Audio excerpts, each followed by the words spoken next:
नमस्कार, hello everyone, स्वागत है आप सबका महिंद्रास के ऑफिशियल यूट्यूब चैनल पर। मैं चांदी महिंद्रास तहे दिल से आप सबका स्वागत करती हूँ। तो बज चुके हैं रात के 12 और हम अपने 10 ब्रेकिंग एमसीक्यूज के साथ पूरी तरीके से रेडी हो चुके हैं। तो जितने भी कैंडिडेट्स एस्पायरेंट्स हमारे साथ कनेक्टेड है, कहाँ पर आ जाओगे? कमेंट बॉक्स में आ जाओगे और आंसर करना स्टार्ट कर देना है। और पहला क्वेश्चन आ रहा है आपकी कंप्यूटर स्क्रीन पर, वो ये है, the International Olympic Committee IOC has named Brisbane Australia as a preferred bidder to host the 2032 Olympic Games. The 2028 Olympic Games will be held at which place? अंतर्राष्ट्रीय ओलंपिक समिति IOC ने 2032 Olympic खेलों की मेजबानी के लिए जो है वो पसंदीदा बोली लगाने वाले ऑस्ट्रेलिया ब्रिस्बेन का नाम जो है वो लिया है। आपको बताना है लेकिन कि 2028 का ओलंपिक गेम जो है वो किस स्थान पर आयोजित किए जाएंगे। तो 2028 के ओलंपिक गेम्स की बात की जा रही है, तो वो कहाँ पर आयोजित किए जाएंगे और वो कहाँ पर आयोजित किए जाएंगे? लॉस एंजलिस USA में की बात की जाए तो यहाँ पर क्या है, प्रोजेक्टेड है कि 2028 के ओलंपिक गेम्स जो है उन्हें आयोजित किया जाएगा। अगर हम बात करें तो इंटरनेशनल ओलंपिक कमेटी जिसका हेडक्वार्टर कहाँ पर है, लोसान स्विट्जरलैंड में है। इसके प्रेसिडेंट थॉमस बैच हैं जिन्होंने ये कहा है कि ऑस्ट्रेलिया जो है वो हो सकता है 2032 के ओलंपिक गेम्स को क्या करे, होस्ट करे। अगर हम बात करें 2020 के ओलंपिक गेम्स जो है वो क्या हुए, डिले हुए। और अगर हम बात करें तो टोक्यो जापान जो है इसे क्या करेगा, होस्ट करेगा। 2024 के गेम्स जो है वो पेरिस फ्रांस में कंडक्ट होने के लिए कहा गया और 2028 के ओलंपिक गेम्स जो है वो लॉस एंजलिस USA में रहेंगे। और अगर हम बात करें तो इंटरनेशनल ओलंपिक कमेटी ने यह भी कहा है कि हो सकता है कि वेट लिफ्टिंग को क्या किया जाए, हटाया जाए ओलंपिक गेम्स में से, अगर डोपिंग के मामले जो है वो कम नहीं पाए गए तो। नेक्स्ट बढ़ रहे हैं अगले क्वेश्चन की तरफ। अगला क्वेश्चन आ रहा है आपकी कंप्यूटर स्क्रीन पर। Who has been appointed as the new chairman of National Commission for Scheduled Caste? बहुत इंपॉर्टेंट है ये क्वेश्चन। राष्ट्रीय अनुसूचित जाति आयोग NCSC के नए अध्यक्ष के रूप में किसे नियुक्त किया गया है? तो बिल्कुल अगर हम बात करें national commission for scheduled caste की बात करें तो अनुसूचित जनजाति नहीं, जाति आयोग के लिए जो है नए अध्यक्ष के रूप में किन्हें बनाया गया है? विजय संपला को बनाया गया। किन्हें बनाया गया? विजय संपला को बनाया गया। अब आप मुझे कमेंट बॉक्स में लिखकर बताओगे कि national commission for scheduled tribe के हेड जो है वो कौन है? National commission for scheduled tribe जो है, अनुसूचित जनजाति जो है, उसके अध्यक्ष कौन है? ये लिखकर बताओगे कहां पर? कमेंट बॉक्स में। नेक्स्ट आ रहे हैं अगले क्वेश्चन की तरफ। Which state is setting up a flower processing center to convert unsold flowers into various useful products? कौन सा राज्य जो है उसने ये घोषणा की है कि जो ऐसे फूल होते हैं जो बिक नहीं पाते हैं, उनका इस्तेमाल जो है विभिन्न उपयोगी उत्पादनों को बनाने में किया जाएगा। तो ऐसा जो है फूल प्रसंस्करण केंद्र स्थापित करने की बात की गई है। फ्लावर प्रोसेसिंग सेंटर जो है वो हेल्ड करने की बात की गई है। और ये फ्लावर प्रोसेसिंग सेंटर जो है इसे कहाँ बनाने की बात की गई है, सेटअप करने की बात की गई है? तो भाई कर्नाटका ने ये कहा है कि जो बिना बिके हुए फूल हैं उसे जो है कहीं ना कहीं यूजफुल प्रोडक्ट्स में, मतलब कॉस्मेटिक्स में उनका इस्तेमाल किया जाएगा। ठीक है, तो इसके लिए फ्लावर प्रोसेसिंग सेंटर बनाया जाएगा। कहाँ पर? कर्नाटका में। Next question. Recently which country become the first in Asia to appoint minister for loneliness? हाल ही में कौन सा देश जो है उसने अकेलेपन के लिए एक मंत्री नियुक्त करने वाला एशिया का पहला देश बन गया है?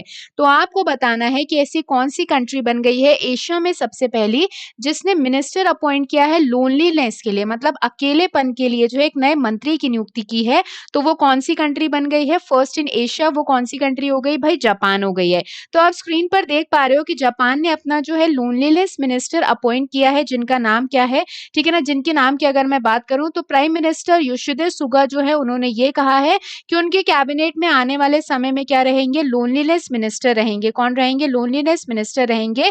तेत्सुको सकामोतो के बारे में बात की गई है यहाँ पर। और अगर हम बात करें तो ये करने की जरूरत क्यों पड़ी है? क्योंकि अगर देखें तो जापान में फर्स्ट टाइम कहा गया है कि 11 सालों में कोविड पैंडेमिक सिचुएशन की वजह से सुसाइड रेट जो है वो बहुत ज्यादा बढ़े हैं। तो तेजी से जो हाइक हो रहा है, स्पाइक हो रहा है सुसाइड केसेस में, इस वजह से लोनलीनेस मिनिस्टर को अपॉइंट करने की जरूरत पड़ी है। तो एशिया में ऐसी जो है ये पहली कंट्री बनी है, ऐसा नहीं है। यूके जो है वो ऑलरेडी 2018 में अपना सबसे पहला लोनलीनेस मिनिस्टर अपॉइंट कर चुकी है, लेकिन एशिया में जापान पहली ऐसी कंट्री बन गई है। ठीक है ना। नेक्स्ट अगर हम बात करें अगले क्वेश्चन की तरफ बढ़ रहे हैं तो अगला क्वेश्चन आ रहा है, भाई इसकी जो है बहुत रिक्वायरमेंट थी कि लोनलीनेस क्लीनलीनेस मिनिस्ट्री बना दी गई। ठीक, नेक्स्ट बढ़ रहे हैं अगले क्वेश्चन की तरफ। Which state government allowed citizens to pay property taxes through the WhatsApp? किस राज्य सरकार ने अपने नागरिकों को व्हाट्सएप के माध्यम से संपत्ति कर का भुगतान करने की अनुमति दे दी है? मतलब उस स्टेट में अब लोग जो है व्हाट्सएप के जरिए अपने प्रॉपर्टी टैक्स को भर पाएंगे, और वो कौन सा स्टेट बन गया है? तेलंगाना। तो अगर हम बात करें तेलंगाना गवर्नमेंट की, तो उसने अलाउ कर दिया है कि जो कस्टमर्स हैं, जो लोग हैं, अगर हम बात करें तो वो हाई जो है टाइप करके और तेलंगाना के ऑफिशियल व्हाट्सएप अकाउंट के थ्रू जो है ये सारी सर्विसेज को क्या कर सकते हैं? एक्सेस कर सकते हैं। नेक्स्ट बढ़ रहे हैं अगले क्वेश्चन की तरफ। ISRO to launch Amazonia 1 and 18 co-passenger satellite with the help of which launching vehicle on 28th of February? ISRO 28 फरवरी को किस प्रक्षेपण यान की मदद से Amazonia 1 और 18 सहयात्री उपग्रहों का प्रक्षेपण करेगा? तो आपको बताना है कि इसरो जो है वो Amazonia 1 नाम की सैटेलाइट जो कहाँ की है? ब्राजील की है, और 18 को पैसेंजर सैटेलाइट को लॉन्च करने वाला है 28 फरवरी को। किसकी मदद से? कौन से लॉन्चिंग व्हीकल की मदद से? तो बिल्कुल वो कौन सा है?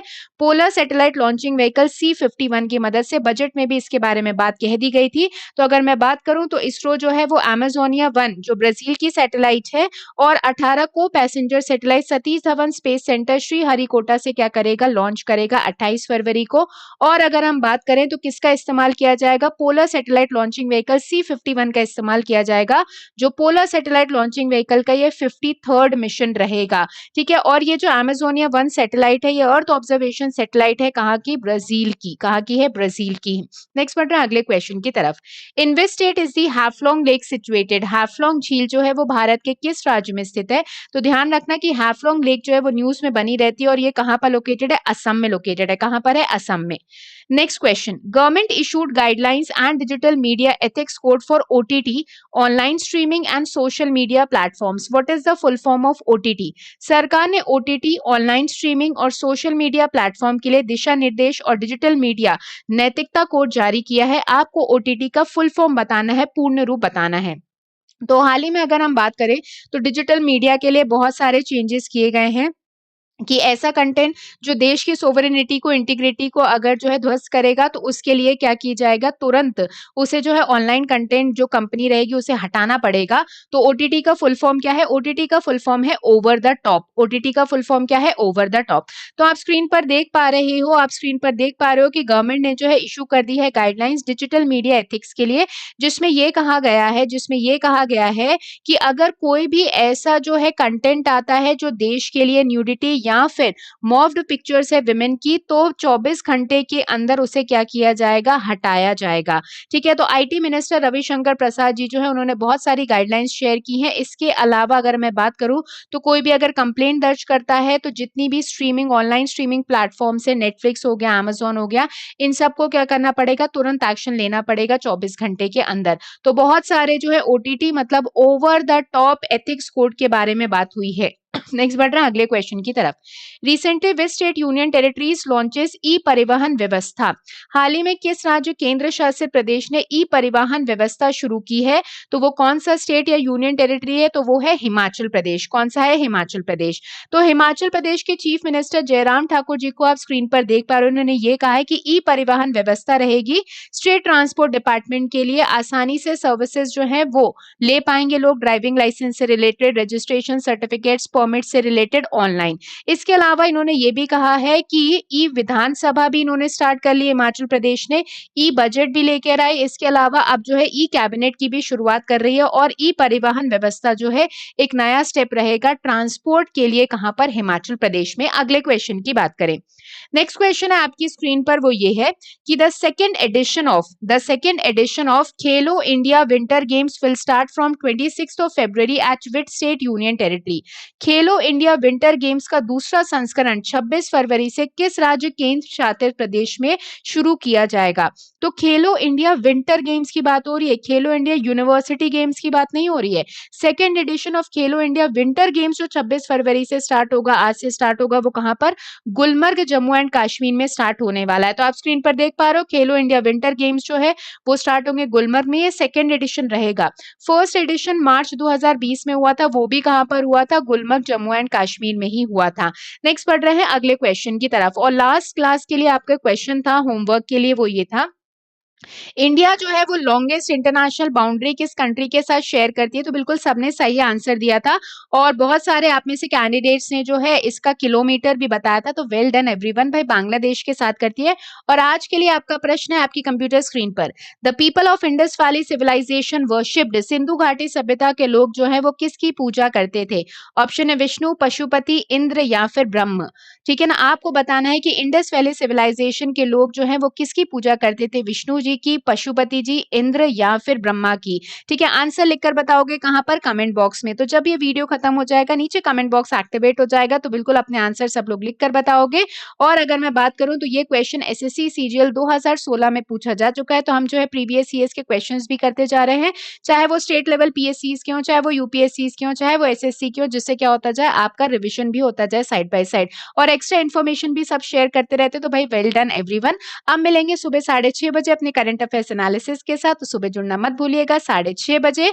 और आज के सेशन को यहीं पे एंड करते हैं। जितने भी साथी कैंडिडेट्स एस्पायरेंट्स हमारे साथ कनेक्टेड थे, अगर अभी तक चैनल को सब्सक्राइब नहीं किया तो चैनल को सब्सक्राइब करना ना भूलें और जाते जाते लाइक बटन दबाते जाइएगा। Thank you very much to everyone. अपने अपने परिवार का खूब ध्यान रखिएगा, बढ़िया से पॉजिटिविटी रखिएगा अपनी लाइफ में और खुश होकर मस्त होकर पढ़ाई करते रहिएगा। बढ़िया सी नींद लीजिएगा। Bye bye guys, good night, शुभ रात्रि, जय हिंद।